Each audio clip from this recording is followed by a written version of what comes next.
अस्सलाम वालेकुम। हम इनकम टैक्स ऑर्डिनेंस 2001 पढ़ रहे थे। उसका हमने बिजनेस इनकम पढ़ा था, डिडक्शन नॉट अलाउड वगैरह तक पढ़ा था। अभी हम सेक्शन 23 पढ़ेंगे आज, that deals to initial allowance. Initial allowance क्या होता है? According to section 23 of income tax ordinance 2001, initial allowance वो अलाउंस होता है जो कि एलिजिबल डिप्रिसिएबल एसेट्स के लिए वो अलाउड होता है।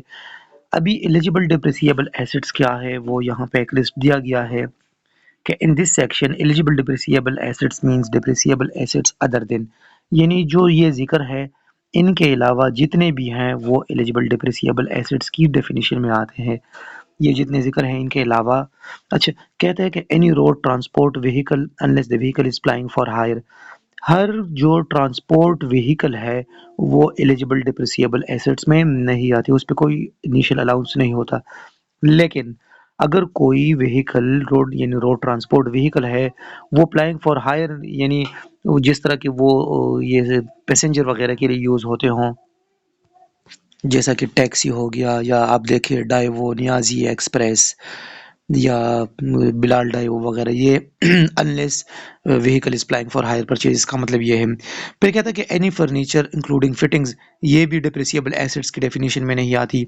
सी में फिर कहता है एनी प्लांट और machinery that has been previously used in Pakistan, ऐसी प्लांट एंड मशीनरी जो कि पहले पाकिस्तान में यूज़ की गई हो तो वो भी डिप्रिसिएबल एलिजिबल डिप्रिसिएबल एसेट्स में नहीं आती। तो इसका मतलब ये होगा कि ऐसी प्लांट्स एंड मशीनरीज यानी इमूवेबल यानी मूवेबल प्रॉपर्टी जो कि for the first time Pakistan में यूज़ होती हो, ऐसा ना हो कि वो इससे पहले पाकिस्तान में यूज़ हुई हो, फर्स्ट टाइम पाकिस्तान में यूज़ होती हो, सो वो एलिजिबल डिप्रिसिएबल एसेट्स की डेफिनेशन में आती है। इसके अलावा वो फिर कहता है डी में एनी प्लांट और machinery in relation to which a deduction, अच्छा इसका मतलब ये है डी का कि कोई ऐसी प्लांट एंड मशीनरी जिसका डिडक्शन किसी और सेक्शन के अंडर यानी इनकम टैक्स ऑर्डिनेंस के किसी और सेक्शन के अंडर उसके लिए डिडक्शन अलाउ है, तो ऐसी प्लांट्स एंड मशीनरी जो है ना वो भी एलिजिबल डिप्रिसिएबल एसेट्स की डेफिनेशन में नहीं आती।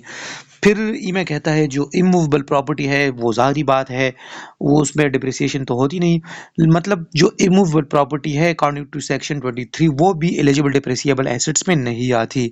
फिर जो स्ट्रक्चरल इंप्रूवमेंट के बारे में बात करते हैं, स्ट्रक्चरल इंप्रूवमेंट वो है जो हम इमूवेबल प्रॉपर्टी को रिनोवेशन वगैरह करते हैं, तो वो रिनोवेशन वगैरह वो भी एलिजिबल डिप्रिसिएबल एसेट्स में नहीं आती। तो ये तो था इनिशियल अलाउंस के बारे में। इनिशियल अलाउंस अभी ये होता है कि ये एलिजिबल डिप्रिसिएबल एसेट्स पे ये अलाउड है। हमने एलिजिबल डिप्रिसिएबल एसेट्स के बारे में पढ़ा। अभी इनिशियल अलाउंस क्या है? इनिशियल अलाउंस वो अलाउंस होता है, क्लॉज 2 में अगर हम देखें, the amount to initial allowance of person shall be computed applying, अच्छा, इनिशियल अलाउंस वो अलाउंस होता है जो कोई एलिजिबल डिप्रिसिएबल एसेट्स वो पाकिस्तान में पहली मर्तबा यूज़ हो तो उसके पहली मर्तबा पाकिस्तान में लाने पे, या उससे अगर कमर्शियल प्रोडक्शन स्टार्ट हो जाए तो फिर उनसे डिडक्शन अलाउड है। तो फॉर एग्जांपल इसका मतलब यह है कि अगर एक बंदा है उसने कोई एक प्लांट लाया यहाँ पाकिस्तान में, एक फैक्ट्री लगाई, उसके लिए एक प्लांट इंपोर्ट किया बाहर से, फॉरेन से, तो या तो वो उसी टाइम पे उस पे इनिशियल अलाउंस जो है ना जिस साल में वो लाया वो इनिशियल अलाउंस डिडक्ट करेगा, या वो अगर कमर्शियल प्रोडक्शन का मतलब ये है, यहाँ पर ये कमर्शियल प्रोडक्शन में यहाँ पे हाईलाइट कर दूँ तो इसका मतलब ये है कमर्शियल प्रोडक्शन का कि उस पे कमर्शियल प्रोडक्शन ही बिजनेस के लिए प्रोडक्शन स्टार्ट की, ना कि उसके लिए trial production. For example Ali है, अली ने एक प्लांट लाया पाकिस्तान में, लगाया एक फैक्ट्री में, तो उसने कुछ ट्रायल प्रोडक्शन उस पे स्टार्ट की, यानी वो ट्राई करता है कि आए ये प्लांट एंड मशीनरी जो है मैंने इंस्टॉल की है वो प्रोडक्शन ठीक करती है कि नहीं। तो जब ट्रायल प्रोडक्शन स्टार्ट की तो ट्रायल प्रोडक्शन के स्टार्ट होने पे वो इनिशियल अलाउंस डिडक्ट नहीं करेगा जब तक उसने कमर्शियल प्रोडक्शन यानी बिजनेस के लिए प्रोडक्शन स्टार्ट ना की हो।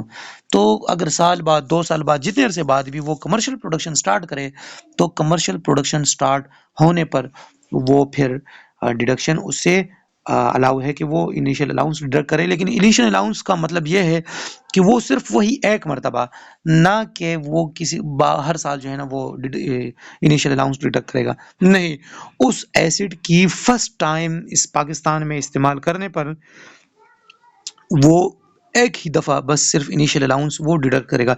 अभी इनिशियल अलाउंस कितना डिडक्ट करेगा यहाँ पे लिखा है, मैं अगर इसको हाईलाइट करूँ